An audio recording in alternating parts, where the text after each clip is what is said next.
Ayan, so testing na ni Lodi yung install nating Mahika clutch sa kanya.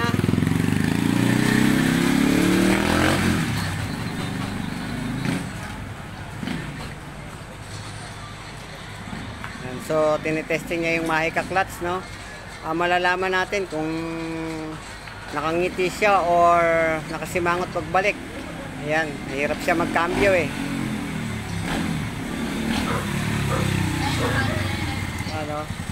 So, ayan oh. So, ano, yun, ang lambot oh.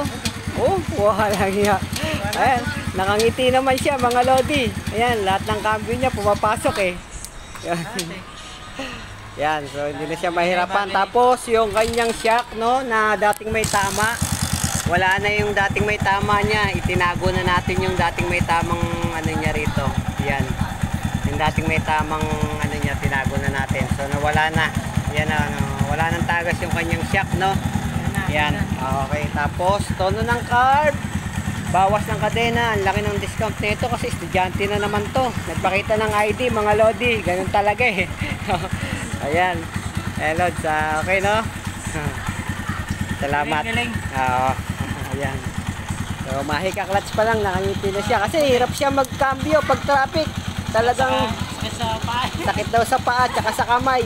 Ayan. Puro kalyo na yata daliri niya sa paa. Tsaka yung clutch niya ngayon, napakalambot na. Ayan. Kapit na yung preno? Lakas na. Pwede na. Okay, sige Lods, maraming salamat sa inyong tiwala at sa magtitiwala.